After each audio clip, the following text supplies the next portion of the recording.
नमस्कार, मैं हूं करमवीर और आप देख रहे हैं फॉलो अप। बनारस से सांसद और देश के प्रधानमंत्री नरेंद्र मोदी पूर्वांचल के 2 दिवसीय यात्रा के दौरान अपने संसदीय क्षेत्र के साथ ही सीएम योगी के गढ़ गोरखपुर में सौगात का पिटारा खोलेंगे। पीएम काशी को 12,100 करोड़ की परियोजनाएं देंगे, जिनका उद्घाटन है जाहिर है वो खुद ही करेंगे।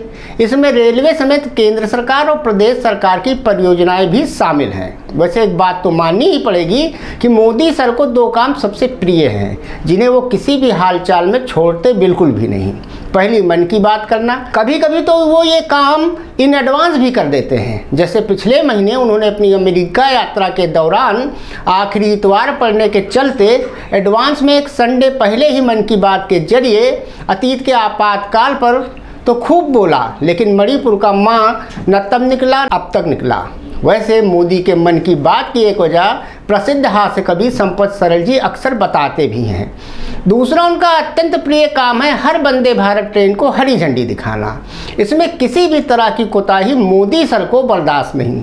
कभी कभी कुछ लोग कहते मिल जाते हैं कि भैया जब हरी झंडी मोदी जी ही दिखाते हैं, ट्रेन में भी खुद ही बैठते हैं, तो रेल मंत्री का क्या काम। दरअसल लोग जानते नहीं, रेल मंत्री जी को मोदी जी ने भारत माता की जय के नारे लगवाने के लिए रखा है। वैसे भी मोदी सरकार ट्रेन और प्लेटफार्म का बचपन से रोजी रोटी वाला रिश्ता रहा है। आपको जानकर ताज्जुब होगा कि हमारे पीएम मोदी जी ने देश भर में 46 वंदे भारत एक्सप्रेस ट्रेन को अब तक हरी झंडी दी है। हाँ, ये अलग बात है कि इनमें से ज़्यादातर की स्पीड किराए और आम आदमी से इनकी पहुंच दूर ही है। पीएम मोदी वैसे भी विपक्ष के बातों पर ज़्यादातर ध्यान देते नहीं हैं। हाँ, इतना जरूर है कि उनके घोटालेबाजों पर कार्रवाई वाली गारंटी के कुछ घंटे बाद ही अजीत पवार विथाल एनसीपी घोटालेबाज महाराष्ट्र में डिप्टी सीएम से लेकर मंत्री तक बन जाते हैं। थोक के भाव, ऊंचे किराए पर चालू वंदे भारत ट्रेन ज़्यादातर एरिया में सवारियों के टोटे का शिकार है। मतलब महंगी टिकट दर और महंगे कैटरिंग के चलते लोग इसे देखते भर हैं, इसमें चढ़ते नहीं। बात पहले पीएम मोदी के गोरखपुर से लखनऊ तक एक और वंदे भारत ट्रेन के सौगात से शुरू करते हैं, जिसके चलते जैसे पहली वंदे भारत पीएम ने बनारस से दिल्ली तक शुरू की थी, ठीक उसी तरह सीएम योगी के गोरखपुर से राजधानी लखनऊ उन तक आसानी से पहुंचने का इंतजाम अब पीएम मोदी ने कर दिया है। आपको कोई काम सीएम योगी जी से पड़े, तुरंत वंदे भारत पकड़िए और पहुंच जाइए उन तक। हम आपको गोरखपुर से लखनऊ तक का किराया से लेकर कैटरिंग चार्ज यानी खाने पीने की रकम भी बताएंगे। प्रधानमंत्री नरेंद्र मोदी कल यानी शुक्रवार 7 जुलाई को गोरखपुर आएंगे। पीएम मोदी यहां पूर्वोत्तर रेलवे की पहली वंदे भारत एक्सप्रेस को गोरखपुर रेलवे स्टेशन से हरी झंडी दिखाएंगे। इसी के साथ जोधपुर से अहमदाबाद के बीच वंदे भारत को भी वर्चुअल रूप से यहीं से हरी झंडी दिखाकर रवाना करेंगे। मतलब एक पंथ 2 काज, हींग लगे न फिटकरी और रंग चोखा। एक ही प्लेटफार्म से 2 वंदे भारत को हरी झंडी। उद्घाटन के दिन गोरखपुर से लखनऊ तक चलने वाली वंदे भारत गोरखपुर से दोपहर 3:40 पर रवाना होगी। हालांकि रविवार से ट्रेन नियमित रूप से संचालित होगी। यह हफ्ते में 6 दिन चलाई जाएगी। रेलवे बोर्ड ने बुधवार को ट्रेन का शेड्यूल जारी कर दिया है। वंदे भारत ट्रेन को गोरखपुर से लखनऊ के बीच मंगलवार की सुबह रवाना करके सफल ट्रायल भी किया जा चुका है। वंदे भारत ट्रायल में हर मानक पर खरी उतरी है। मंगलवार को गोरखपुर से लखनऊ तक 296 किलोमीटर का सफर इस ट्रेन ने निर्धारित समय से 17 मिनट पहले 3 घंटे 58 मिनट में ही पूरा कर लिया। प्रधानमंत्री जी पहले दिन यात्रा करने वाले रेलवे स्कूल के विद्यार्थियों से बात करते हुए वंदे भारत ट्रेन का निरीक्षण भी करेंगे। ट्रेन को हरी झंडी दिखाने के बाद प्रधानमंत्री 500 करोड़ की लागत से गोरखपुर जंक्शन के पुनर्विकास परियोजना की आधारशिला भी रखेंगे।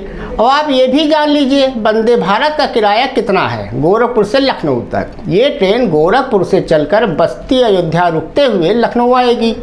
इसमें 2 क्लास के डिब्बे हैं, पहला चेयर कार और दूसरा एग्जीक्यूटिव क्लास। गोरखपुर से बस्ती तक का चेयर कार का किराया 393 रुपये है, जबकि एग्जीक्यूटिव क्लास का किराया 780 रुपये है। अगर गोरखपुर से अयोध्या आएंगे तो चेयर कार पड़ेगा 508 रुपये का और एग्जीक्यूटिव क्लास का किराया 1027 रुपये।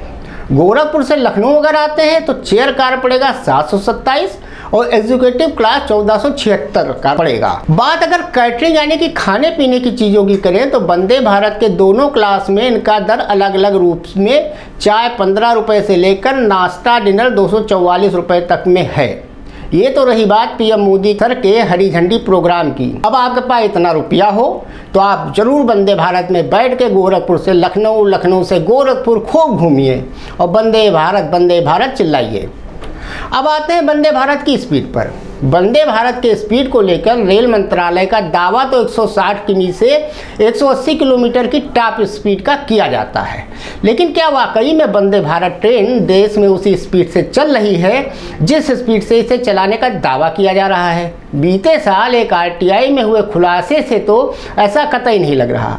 देश में अलग अलग रूट पर वंदे भारत ट्रेन को 130 किलोमीटर की स्पीड से चलने की मंजूरी मिली हुई है, लेकिन आरटीआई के मुताबिक ये ट्रेनें इससे कहीं कम स्पीड पर चल रही हैं। आरटीआई में पूछे गए सवाल के जवाब में रेल मंत्रालय ने बताया है कि भारत की सबसे अधिक गति से चलने वाली वंदे भारत एक्सप्रेस ट्रेन की क्षमता 180 किलोमीटर प्रति घंटे की रफ्तार से चलने की है, लेकिन पटरियों की खराब स्थिति के कारण यह पिछले 2 साल से औसतन करीब 83 किलोमीटर प्रति घंटे की रफ्तार से दौड़ रही है। दरअसल मध्य प्रदेश निवासी चंद्रशेखर गौर ने पिछले साल सूचना के अधिकार यानी कि आरटीआई के तहत सरकार से वंदे भारत की स्पीड को लेकर जानकारी मांगी थी। सरकार ने उन्हें बताया कि सेमी हाई स्पीड ट्रेन यानी कि वंदे भारत की औसत गति 2021-2022 में 84.48 किलोमीटर प्रति घंटा थी, वहीं 2022-23 में यह 81.38 किलोमीटर प्रति घंटा है।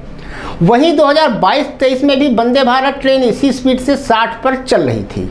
अधिकारियों ने कहा कि पटरियों की स्थिति को देखते हुए वंदे भारत ट्रेन की स्पीड को 130 किलोमीटर प्रति घंटे तक सीमित रखने का आदेश दिया गया है। उन्होंने कहा कि इस तरह की ट्रेन की रफ्तार पटरियों की स्थिति पर निर्भर करती है।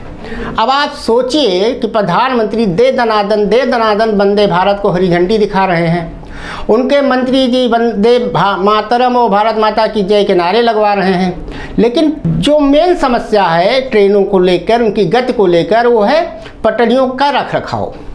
उस पर किसी का ध्यान नहीं है, खाली बस फोटो खिंचाओ, दे दनादन वंदे भारत को हरी झंडी दिखाओ। अब आप इस पे अपना चिंतन मंथन कीजिए, वंदे भारत में बैठकर या उसके बाहर खड़े होकर उसे देखकर। धन्यवाद।